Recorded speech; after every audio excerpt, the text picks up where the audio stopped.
Assalomu alaykum azizlarim, men Adaya. Bugun yana sizlar bilan. Bugungi mavzuyimiz sizni kutayotgan yangilik va sevgi hayotingizdagi sir haqida. Shunaqa energiya o'qish qilamiz. Kichkina yangilik aytib o'taman.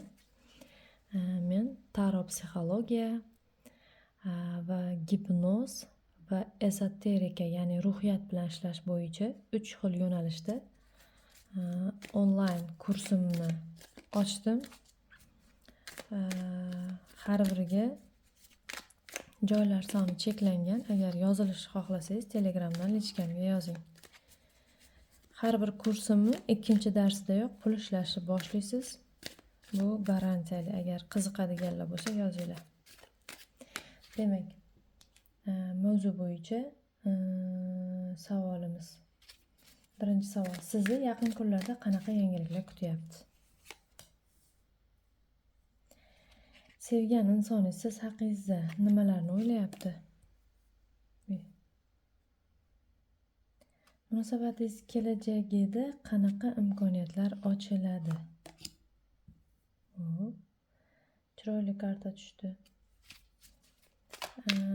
Sizga, ya'ni sevgilisi yo'qlar uchun kutilmagan sevgi izhori bormi?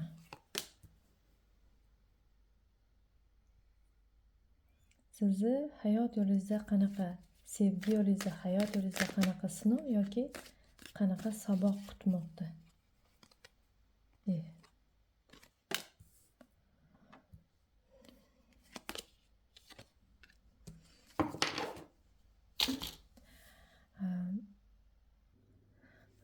Demak, birinchi kartamiz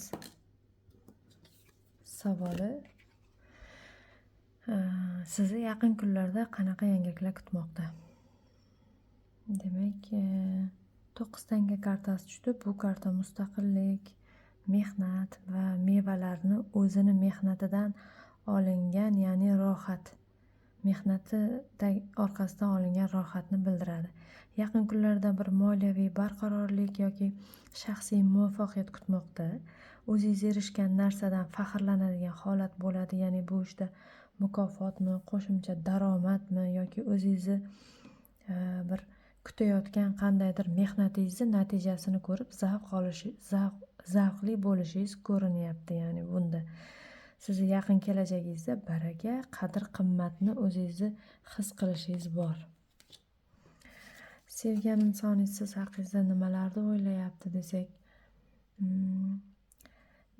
5 tanga kartasi. Bu karta ko'pincha iztirob, qo'rquv, o'zini tashlab ketilgandek his qilishni bildiryapti. Sevgan insoningiz siz haqingizda qo'rquv bilan o'ylayapti.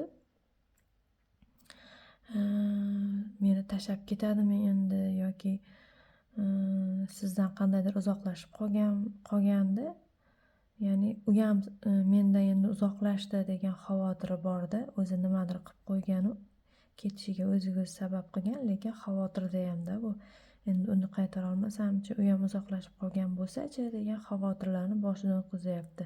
U sizni yo'qotishdan yoki siz bilan aloqa uzilishidan qo'rqyapti, ya'ni ich-ichida juda ham yolg'izlikni his qilyapti.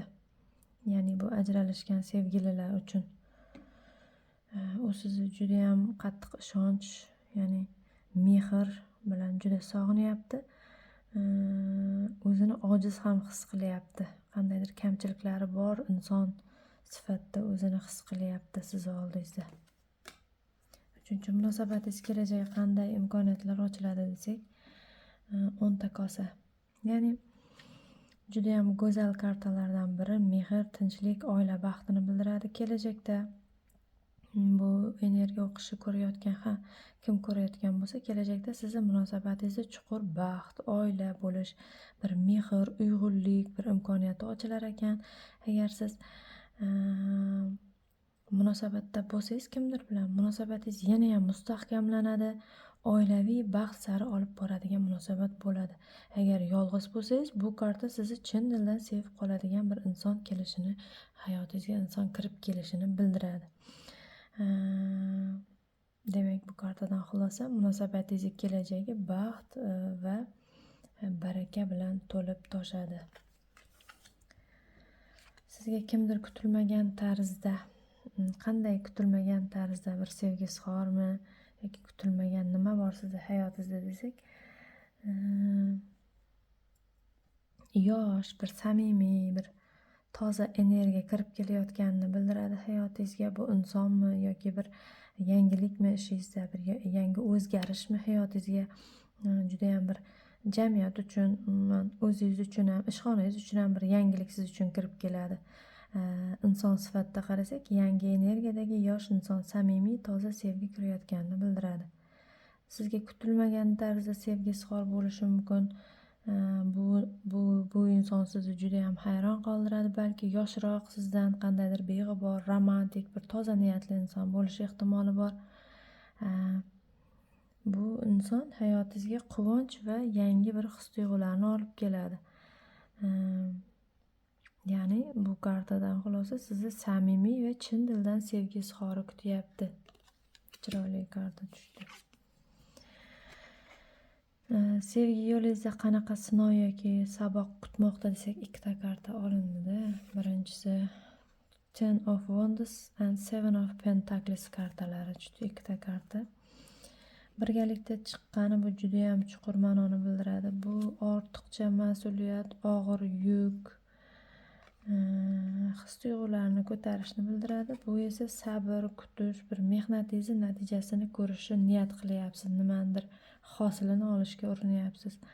Bu shuni anglatadiki, sizni sevgi yo'lingizda ko'p sabr, kuch sarflash kerak bo'ldi, sarfladingiz, sabr qildingiz, yana ozgina sabr qilasiz deyapti. Balki munosabatni davom ettirishda ko'p bir mas'uliyat sizni yelkangizda bo'lar. Siz ko'p bor hammasini men qilyapman deb o'ylashingiz mumkin, lekin sabr bilan ketishingiz kerak. Mehnatingizni mevasi albatta keladi deyapti. Bu ikkita kartadan xulosa. Sizga beriladigan saboq sevgida sabr, mehnat qilish, bir ortiqcha yukni qanday yengil qilishni o'ylashingiz kerak, o'zingizni bo'yningizga ortib olmasdan deb. Natija baribir yaxshi hosil va barakali hosil bo'ladi deyapti. Ozgina sabr deyapti. Umumiy xulosa qilsak, bu kartalardan yaqin kunlarda omad, bir mustaqillik kutmoqda, omad. Sevgan insoningiz sizni yo'qotishdan qo'rqib, o'zini juda baxtsiz his qilyapti. Kelajakda bir baxtli, uyg'un sevgi imkoniyati mavjud. Kutilmagan chin dildan sevgi izhori, kutilmagan bir inson hayotingizga kirib kelishi bor. Keyin ozgina sabr qilasiz.